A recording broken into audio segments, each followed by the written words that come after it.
Amin. Praise the Lord ya. Seperti saya katakan tadi, hari ini Tuhan akan mengembalikan damai sejahtera di hati banyak orang. Minggu ini saat teduh full soal peace atau soal damai itu. Kalau Anda kehilangan damai sejahtera, saya percaya di hadirat Allah sekarang ini Anda akan memperolehnya kembali. Bahkan banyak orang kan mengalami kesembuhan batinnya. Tanpa kita sadari, yang namanya anxiety atau kecemasan itu bisa-bisa berakar pada luka batin loh. Mari kita buka firman Tuhan terlebih dahulu. Ya, kita buka di kitab Yesaya. Kasih judul, Yesaya 41, berikan judul bebas dari rasa cemas. Itu adalah pembahasan kita hari ini. Bebas dari rasa cemas atau anxiety. Kita baca ayat yang ke-8 sampai ayat yang ke-10. Kalau Anda mau baca bersama dengan saya bareng-bareng sama-sama, ayo. Baca firman itu sangat-sangat indah kalau kita baca Alkitab keras-keras itu yang dapat benefit jiwa kita. Ayo baca sama-sama ya. 2, 3. Tetapi engkau, hai Israel, hambaku, hai Yakub yang telah kupilih, keturunan Abraham yang kukasihi, engkau yang telah kuambil dari ujung-ujung bumi, dan yang telah kupanggil dari penjuru-penjurunya. Aku berkata kepadamu, engkau hambaku, aku telah memilih engkau, dan tidak menolak engkau. Janganlah takut, sebab aku menyertai engkau. Janganlah bimbang, sebab aku ini Allahmu. Aku akan meneguhkan, bahkan akan menolong engkau. Aku akan memegang engkau dengan tangan kananku yang membawa kemenangan. 3 ayat ini penuh kemerdekaan bagi jiwa yang gundah gulana. Penuh terobosan bagi kita yang sedang gelisah. Bebas dari perasaan cemas. Mau dibeli berapa? Orang punya banyak uang aja tidak tentu punya damai sejahtera.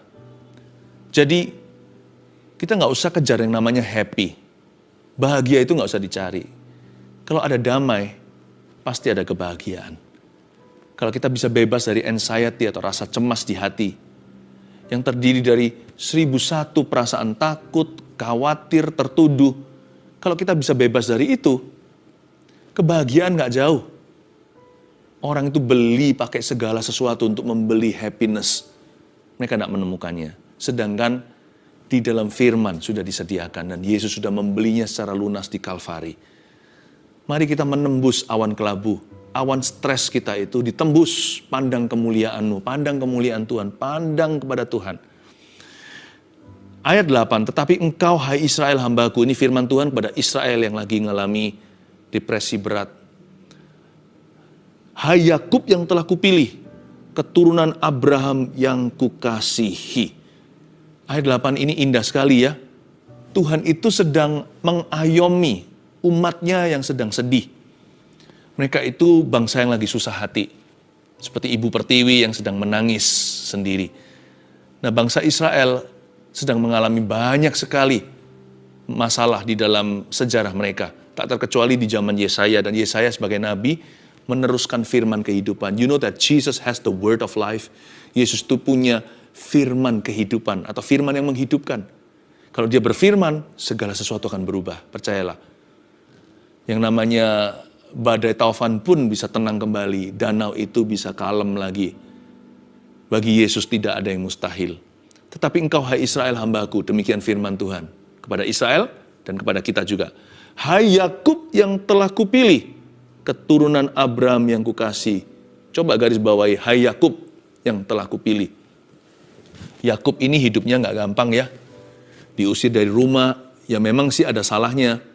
Karena dia mengambil hak kesulungan kokonya. Sekalipun legal sih ya legal saja. Kan sudah terjadi transaksi untuk semangkuk kacang merah.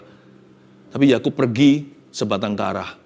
Lalu habis itu dia mengalami banyak bullying di negeri orang, di tempat Laban pamannya.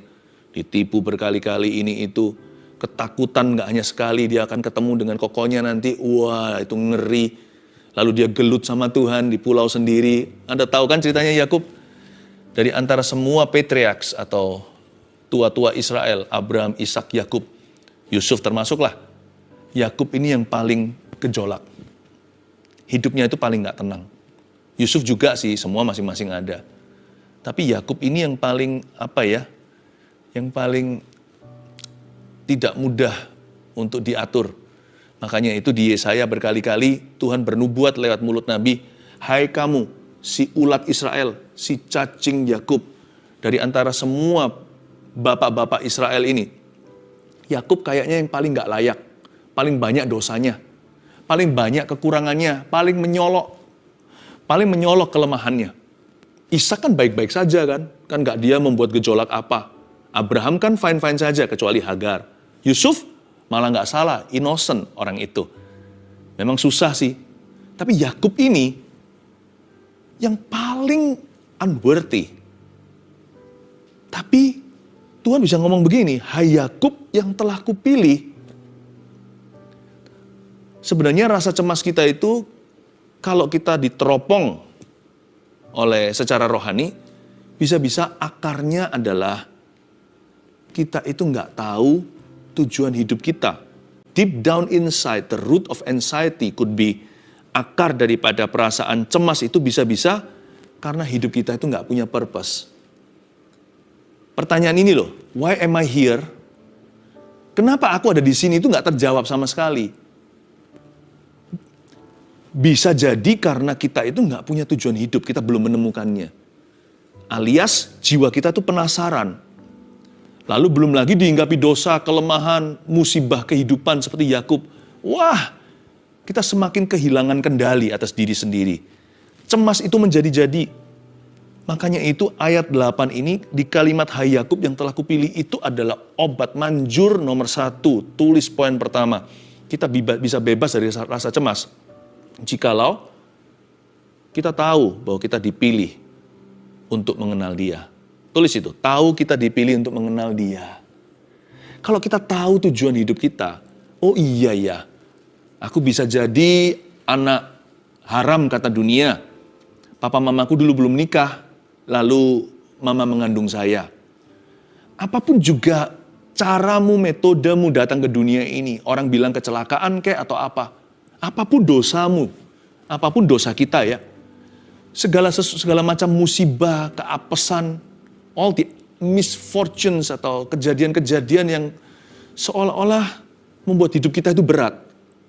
Ingatlah, pertanyaan ini kalau terjawab, Anda akan dapat kekuatan seperti jangkar dalam jiwa, supaya hidupmu tidak dipenuhi kecemasan, tapi damai sejahtera. Tuhan mendatangkan Anda ke bumi atau ke dunia. Tuhan itu mendatangkan Anda di sini hari ini, mengapa Anda masih hidup sekarang. Anda harus tahu, tahukah kita bahwa kita dipilih. Kita bukan produk kebetulan. Kita juga bukan produk kecelakaan. Tuhan telah memilih kita, bahkan lebih dari panggilan. Kita ini pilihan. Masa sih Pastor Philip, rongsokan seperti saya? Hidup ini sudah sepertinya bercerita bahwa aku ini tidak di-welcome di dunia. Belum lagi aku sendiri gak suka diriku sendiri. Aku ini benci hidupku. Jangan.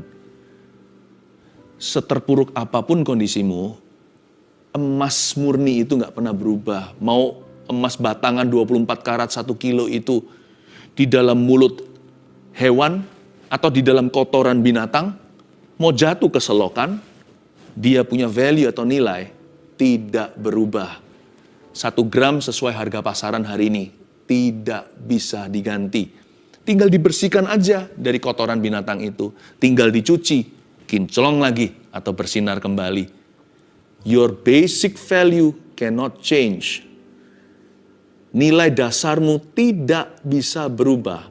Engkau dan aku dicipta dalam gambaran rupa Allah, lalu belum lagi setelah kita jatuh, kita ditebus kembali, dibayar 2 kali loh. Pertama dengan gambar rupa Allah, lalu kita dibayar kembali, ditebus dengan darah anak domba Allah. Kita dibeli lagi dengan price tag nyawanya Tuhan Yesus. Tahu nggak, kita ini bukan cuma dipanggil, bukan hanya sekedar ditawari atau ditawarkan sebuah kehidupan. No, kita dipilih sebelum dunia dijadikan. Katakan amin. Pastor Philip, susah untuk saya percaya. Udah, jangan berdebat dengan Allah. Katakan aja, terima kasih Tuhan. Terima aja ya dan amin dan berkata, Tuhan, itulah takdirku tertinggi, nilaiku yang paling mendasar. Aku dipilih untuk mengenal Engkau. Kalau nggak sembuh, nggak mungkin itu. I've been chosen. I am chosen. Saya jadi ingat satu lagu lama nih. Bunyinya kira-kira begini. The greatest thing in all my life is knowing you. The greatest thing in all my life is knowing you. I want to know you more. I want to know you, Lord. The greatest thing in all my life is knowing you. Tinggal diganti aja ujung-ujungnya. The greatest thing in all my life is loving you. The greatest thing in all my life, ganti lagi, is serving you. I want to know you, Lord. I want to know you, Lord. The greatest thing in all my life is knowing you. Kalau kita bisa menghadap Tuhan dan mengakui, Tuhan, the greatest thing in all my life, hal terbesar di hidup saya ini adalah untuk mengenal-Mu, untuk melayani dan mengasihi-Mu. Apa yang aku lakukan atau tidak lakukan tidak bisa mengubah cinta kasih-Mu dan takdirku atas hidupku. Kalau Anda bisa menghadap Tuhan dan saya bisa menghadap Tuhan, melaporkan demikian, ada banyak tembok kecemasan, runtuh sendiri. Tidak perlu didoakan. Tahu kita dipilih untuk mengenal Dia, maka kita akan bebas dari rasa cemas. Ayat 9, Engkau yang telah kuambil dari ujung-ujung bumi, dan yang telah kupanggil dari penjuru-penjurunya. Lihat ya, Tuhan seperti seolah-olah mau membuat mereka itu bisa punya perasaan aman dengan dirinya. Tahu nggak? Kamu itu aku ambil loh dari ujung bumi, dan aku panggil dari penjuru-penjurunya. Ini kepada bangsa yang krisis identitas. Tuhan memberikan firman yang memerdekakan. Aku berkata kepadamu, berikutnya firman ini, Engkau hambaku. Aku telah memilih engkau dan tidak menolak engkau. Garis bawah itu, engkau hambaku, aku telah memilih engkau dan tidak menolak engkau. Yesaya sedang bernubuat kepada bangsa yang kemungkinan besar sedang dalam kondisi murtad. Kok bisa Tuhan berkata engkau hambaku? Jadi ingat cerita Gideon, dia bersembunyi dari Midian. Masa di tempat untuk mereka bikin anggur, ya kan? Dia pakai untuk gandum. Maksudnya nggak pada tempatnya karena dia ketakutan. Tempat apapun jadi, asal dia survive, asal dia bisa bertahan untuk hidup sehari lagi. Orang ini nggak punya visi. Gideon itu lari dan seluruh bangsa Israel dalam jajahan. Mereka semua ketakutan. Apaan pahlawan? Tiba-tiba malaikat muncul kan? Lalu apa kalimat pertamanya? Malaikat dalam dengan M huruf besar itu Tuhan Yesus di perjanjian lama. Penampakan anak Allah in the Old Testament. Lalu apa sapaannya? Lihat, Tuhan loh menyapa manusia. Masa Tuhan perlu memuji kita? Tapi Tuhan memberi dia komplimen. Bukan karena Tuhan itu melihat dia gagah. Tapi Tuhan melihat potensinya. Tuhan bilang apa? Hai kamu, pahlawan gagah perkasa. Gideon tertampar, tertemplak dan berkata, masa? Selain tidak percaya, dia juga merasa dia tidak layak untuk titel demikian. Dia berkata, kalau aku memang Tuhan, pahlawan, masa aku bersembunyi di belakang begini? Masa aku tuh merasa seperti selalu tidak pada tempatnya hanya karena lari dari musuh? Tuhan yang benar aja. Karena Gideon masih tinggal dalam sekarang. Dia masih ingat dosanya. Tapi Tuhan melihat potensinya. Tuhan sudah ada di masa depannya. Mungkin Anda sekarang berlumuran dosa. Mungkin sekarang sedang mau bunuh diri. Mungkin pikirannya negatif melulu. Najis lagi. Kayaknya aku gak bisa respect sama diri sendiri. Makanya pahit kan? Makanya kepahitan. Makanya kita sama orang lain juga sinis. Gak bisa mengasihi. Bagaimana kita bisa mengasihi sesama kita? Karena firman Tuhan berkata, kasihilah sesamamu seperti dirimu. Diri sendiri dibenci, makanya benci kanan kiri. Tapi ingat ya, Anda tidak harus dalam kondisi ini. Tuhan sudah melihat potensimu, Tuhan ada di depanmu, Tuhan sudah ada di masa depan Anda. Tinggal Anda percaya aja firman ini, Anda pasti akan sembuh. Kamu akan tahu kebenaran, dan kebenaran itu akan memerdekakan. Kita akan bebas dari rasa cemas jika, nomor 2, jika kita sadar kalau Tuhan mengasihi dan tidak menolak kita. Masa Pastor Philip, karena semua dosaku yang aku lakukan ini, apalagi yang akhir-akhir ini aku bejat sekali, masa Tuhan tidak menolak aku? Coba dibaca sekali lagi, lidah bibir saya ini biar menjadi kepanjangan firman Tuhan. Kalau Anda tanya, benarkah Pastor Philip saya tidak ditolak sama Tuhan? Baca bibir saya. Semoga Anda ketemu Tuhan. Tuhan tidak menolakmu. Saya ulang lagi. Tuhan tidak menolak Anda. Karena Tuhan bilang gini sama bangsa Israel, seperti kepada Gideon, engkau pahlawan gagah perkasa. Tuhan berkata, engkau hambaku. Kepada orang murtad nih, aku sudah memilih engkau. Poin 1 tadi kan, kita dipilih untuk mengenal dia. Aku telah memilih engkau dan tidak menolak engkau. Tidak menolak engkau. Saya harap Anda bukan hanya baca Alkitab. Saya harap Anda dengarkan suara Allah di balik pesan Yesaya. Saya harapkan Anda mendengar suara Roh Kudus sekarang. I have not rejected you. Jadi Tuhan menerima kita apa adanya? Iya, Tuhan terima kita apa adanya. Berarti Tuhan juga bisa toleransi dong dengan dosa saya. Berarti Tuhan juga mengerti dong, kondisi saya begini ya sudah. Apa boleh buat? Enggak. Saya kasih ilustrasi sederhana ya. Maksudnya Tuhan itu mengasihi kita dan tidak menolak kita itu begini. Tuhan menerima kita apa adanya. Nggak usah dibumbuin. Nggak usah diwarnain. Hitam putih aja Tuhan terima. Tetapi bukan berarti Tuhan tidak akan mengubah kita. Andai kata anak saya nggak lulus sekolah. Ya entah dia karena mungkin IQ-nya nggak cukup. Atau karena dia sia-siakan. Hidupnya tidak belajar alias ugal-ugalan. Apapun juga, namanya anak, saya pasti terima dia apa adanya. Nggak lulus, masa saya, kalau dia nggak lulus sekolah, masa saya ambil marganya? By the way, ini ilustrasi saja. Anak-anak saya baik secara akademis. Ya, dan mereka semuanya rajin, patuh pada orang tua. Tapi saya kasih contoh, kalau itu anakku, masa saya ambil mantofanya? Enggak kan? Saya tetap terima dia apa adanya. Tapi setelah itu, setelah saya cintai kasih dia, saya memberi dia kepastian. Ya mungkin saya marahi, saya tidak akan simpan rotan, saya akan tegur, disiplin anak sendiri. Anak mana? Jikalau anak sah tidak disesah oleh ayahnya. Kalau enggak itu namanya anak tetangga, saya nggak bisa apa-apa. Kalau gitu namanya anak gampangan. Saya pasti akan disiplin dia, tapi saya tidak akan berhenti mencintai dia. Saya akan mengasihi dia apa adanya, nggak lulus ya sudah, papa tetap mencintaimu, tapi let's devise a plan. Mari kita duduk sama-sama, kita buka rencana. Kamu perlu les apa kalau kamu tidak mampu? Atau kalau karena nakal, kurang bisa ngatur waktu, akan ada hal-hal yang saya ambil dari dia, mungkin gamenya dan sebagainya. Pokoknya, saya terima anak saya apa adanya, sekalipun kalau dia nggak lulus sekolah. Tapi saya akan menolong dia untuk lulus semester ke depan. Tuhan akan biarkan Anda berlumuran dalam dosa itu. Tuhan terima Anda dengan semua lumur dosanya. Lumpurnya semua kasih sama Tuhan. Semua kotoran. Tapi setelah itu, Tuhan pasti akan mengubah kita. Mustahil lah kalau orang kenal Tuhan tidak berubah. Sekali lagi, Tuhan tidak menolak Anda. Tapi Tuhan akan membentuk Anda. Amin. Nah masalahnya banyak orang begini loh. Aku tunggu aku sempurna dulu baru datang sama Tuhan Yesus. Jangan. Pak Pendeta jangan. Saya masih berdosa. Saya nggak layak.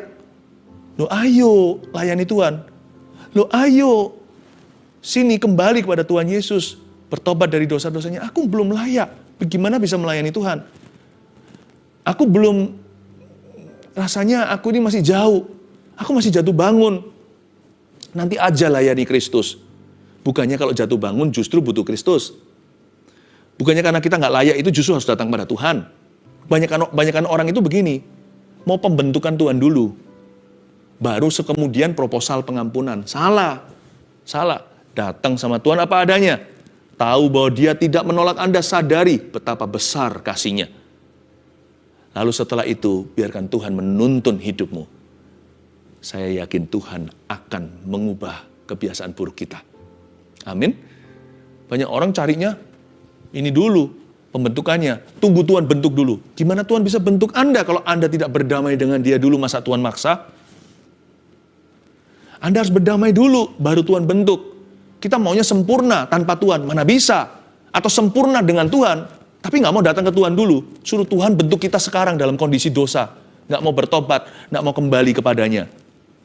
Kan nggak mungkin Tuhan jewer kita. Karena kita kan punya pilihan. Hari ini kita punya pilihan untuk datang kepada Tuhan minta tolong atau lari lebih jauh. Datang aja apa adanya. Tuhan tidak menolak Anda. Tuhan sayang kita semua. Itulah sebabnya kalau kita sedang stres, hati lagi cemas, jangan nunggu sempurna. Langsung saja sujud di altarnya. Mau nangis sejadi-jadinya, nggak apa-apa.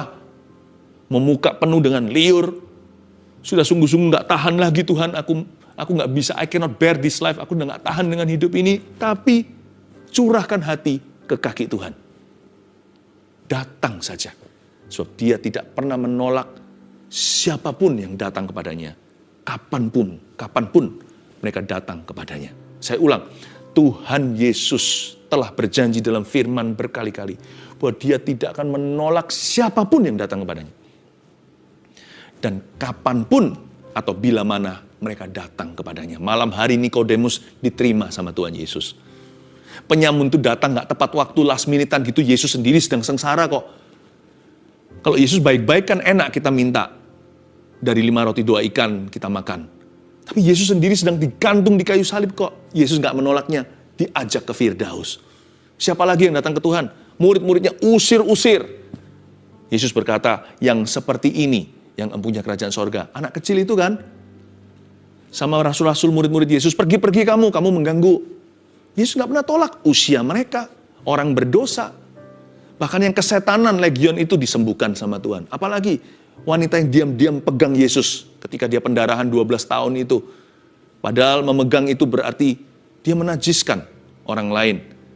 Karena hukum ritual saat itu orang yang pendarahan, jangankan pendarahan, orang yang menstruasi aja tidak boleh berada di dalam perkemahan. Mereka harus isolasi. Itu hukum agamawi. Dia berani melanggar hukum. Yesus marahin enggak?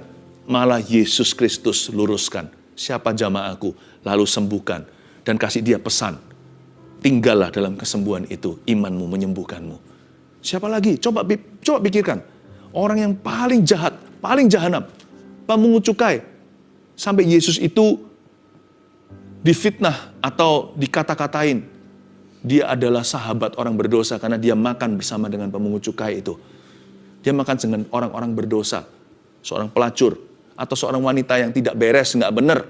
Seorang perempuan nakal. Ya kan? Datang ke kaki Yesus, membasuh dengan rambutnya. Pernah dari tubuhnya diusir banyak roh jahat. Tuhan terima semuanya. Siapa lagi? Terlalu banyak kalau saya ceritakan satu persatu. Sakeus. Tuhan gak menolak. Bukan Tuhan menolakmu, maka engkau tidak sembuh. Tapi engkau dan aku menolak untuk datang. Ayat yang ke-10. Janganlah takut, sebab aku menyertai engkau. Lihat itu. Kata-kata Tuhan yang menyejukkan hati. Kata-kata Tuhan Yesus yang mengayomi. Yang membawa damai sejahtera. Do not fear. Jangan takut. Bahkan Tuhan berkata, jangan takut sama saya. Takut akan Tuhan itu adalah prinsip kehidupan. Tapi jangan takuti Tuhan. Janganlah takuti aku. Sebab aku tuh menyertai engkau. Janganlah bimbang. Jangan menjauh. Sebab aku ini Allahmu. I want to help you. Aku akan meneguhkan. Bahkan akan menolong engkau. Kalau kamu fine-fine saja, aku loh ingin membangun hidupmu. Aku tuh bukan mau meruntuhkan. Meneguhkan itu berarti kan di masa sekarang. Apa yang kita lakukan itu Tuhan afirmasi. Ya, seperti seorang ayah memuji anaknya, good job my son, bagus sekali karyamu atau prakarya itu. Tuhan itu ingin sekali untuk membangun rasa percaya diri kita. Tuhan ingin sekali untuk membangun kehidupan kita dengan rencananya. Tapi nggak berhenti di membangun. Tuhan tahu kita ini syarat masalah. Kita ini selalu cenderung punya problema. Belum lagi kita juga punya kecenderungan untuk menjadi problemanya. Makanya Tuhan menjanjikan begini, aku akan meneguhkan, bahkan itu berarti extra mile. Itu mil kedua. Bahkan aku mau loh, rela loh menolong engkau. Ya, aku akan memegang engkau dengan tangan kananku yang membawa kemenangan. Di ayat 10b, aku akan meneguhkan, menolong, dan memegang engkau. Itu bicara masa kini, afirmasi. Tapi juga bicara masa lalu. Hal-hal dulu yang belum beres hingga kini. Itu loh yang masih ada PR-nya hari ini. Hidup kita mungkin masih amburadul, masih perlu banyak restorasi atau pemulihan ilahi. Tuhan berkata, satu persatu serahkan ke aku, jangan ada satu sorokan rahasia antaramu dengan Tuhanmu. Sini, satu persatu serahkan, satu persatu laporkan. Bawa seluruh atau segenap hatimu kepadaku. Aku mau memulihkan, bukan hanya meneguhkanmu hari ini, tapi semua yang belum kelar, belum selesai dari masa lalumu, aku akan selesaikan. Asal kamu mau nurut sama aku dan mau percaya, satu persatu akan ada penyelesaiannya di tahta Allah Bapa. Tuhan itu baik sekali. Dia bahkan mau urusi masa lalu kita loh. Dia mau. Keluarga kerabat aja nggak tentu mau menjadi penalang hutang. Kalau siapa gitu anggota keluarganya yang suka utang kanan kiri, kadang-kadang kalau perlu dia cetuskan. Sekalipun kerabat kami tidak ada hubungan. Jadi janganlah tagih hutang ke saya. Kalau Tuhan lain, hutangnya seorang itu berapa? Hutangnya berapa? Aku tanggung semuanya. Tuhan naik ke Kalvari sendiri. Dia mati di Golgota. Tuhan itu mau sampahmu. Bayangkan, Tuhan itu mau sampah Anda dan saya. Bawa sampah kita. Lalu nggak berhenti di situ. Aku akan memegang kau dengan tangan kananku yang membawa kemenangan. Itu masa depan. Masa kini sudah ada tadi afirmasi, peneguhan. Masa lalu, sampah kita tadi, aku bahkan akan menolong engkau. Masa depan itu aku memegang tangan kananmu. Tak tuntun ya nak, gitu kira-kira bahasa sehari-harinya. Aku tuntun kamu kepada jalan kemenangan. Itu masa depan. Tuhan tuh nggak begini loh, tabrak lari. Udah jadi juru selamat, bye-bye. Lalu Tuhan tidak tanggung jawab di sisa hidup kita. Pokoknya yang penting statusnya sudah ada. Ketemu langsung ya di sorga. Tuhan itu mau ikuti proses kita.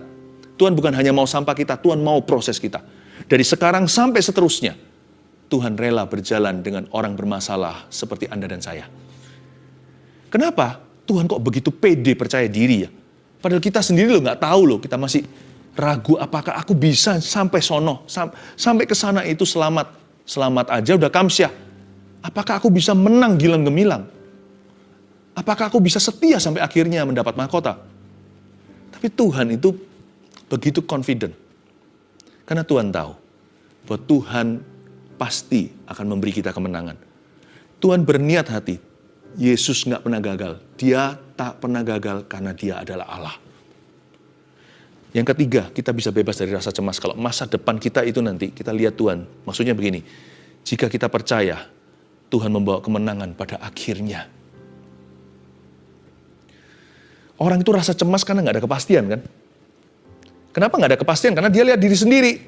Dan dia lihat dunia yang tidak menentu. Yang gonjang-ganjing, yang gonta-ganti. Apa pegangannya? Uang? Di dalam hati kita tahu. Harta itu tidak bisa beli segala. Ada hal-hal tertentu. Kalau sudah waktu, mau punya duit berapapun, hanya memperlama. Hanya bisa beli oksigennya aja, jikalau kita koma. Ada hal-hal tertentu kita semua tahu. Rasa aman kita itu pada koneksi kah? Gimana jikalau orang itu mati? Di dalam hati kita itu kenapa manusia cenderung cemas? Karena sebenarnya setiap manusia itu menyadari, di hidup ini nggak ada pegangan yang pasti. Kecuali Tuhan. Kalau kita percaya Tuhan akan membawa kemenangan pada akhirnya dalam hidup kita, minimal kalau bukan di sini ya di akhirat. Kalau kita tuntut keadilan di sini nggak dapat, nggak ada justice itu di hidup ini. Tapi kalau kita tahu pada ujungnya kalkulasi Allah tidak akan pernah meleset, pada akhirnya itu kemenangan milik orang benar, sekalipun aku sengsara, namun demikian kesengsaraanku yang sementara ini tidak sebanding dengan kemuliaan yang Tuhan telah sediakan. Kalau mata kita tertuju sampai kepada kekekalan, kalau mata kita tertuju pada Tuhan, kita nggak akan penasaran kok. Cemas kita itu nggak seberapa, karena kita tahu ujungnya kita dapat mahkota. Itu yang di akhirat. Bahkan di hidup ini pun Tuhan berjanji memberi kita kemenangan. Hanya kita nggak bisa menuntut. Harus selalu sesuai ekspektasi kita. Tapi kalau kita tahu bahwa Tuhan itu berniat memberi kemenangan pada kita nggak usah cemas-cemas yang gimana. Kalau kita percaya Tuhan pasti memberi kita kemenangan pada akhirnya. Nggak perlu bunuh diri. Buat apa? Nggak perlu kita itu melukai diri sendiri, mengakhiri hidup ini. Kalau kita tahu, di ronde ini mungkin aku kalah. Atau di ronde-ronde ini karena salahku, aku dibentuk oleh Allah. Tapi kan masih ada 1, 2, 3 ronde ke depan. Musim kemarau mungkin, kan masih ada musim hujan. Buat apa saya akhiri di sini? Dan kalau semua musim itu pun kemarau misalkan, nggak mungkin sih. Tuhan selalu Tuhan selalu mencampurkan antara ujian iman dan Tuhan selalu memberikan penghiburan. Tapi andai kata semua kemarau, misalkan, nggak mungkin ya sekali lagi, tapi andaikan semua kemarau. Ujung di sebelah sana itu adalah sorganya yang bakah, yang mulia, mahkota menanti kita yang setia. Percaya Tuhan membawa kemenangan pada akhirnya. Bebas dari rasa cemas, ada 3 poin sederhana. Tahu kita dipilih untuk mengenal Dia. 2, sadar kalau Tuhan mengasihi dan tidak menolak kita. 3, percaya Tuhan membawa kemenangan pada akhirnya. Udah, jangan cemas lagi. Tuhan sayang kita, dalam Kristus ada kepastian kekal. Haleluya.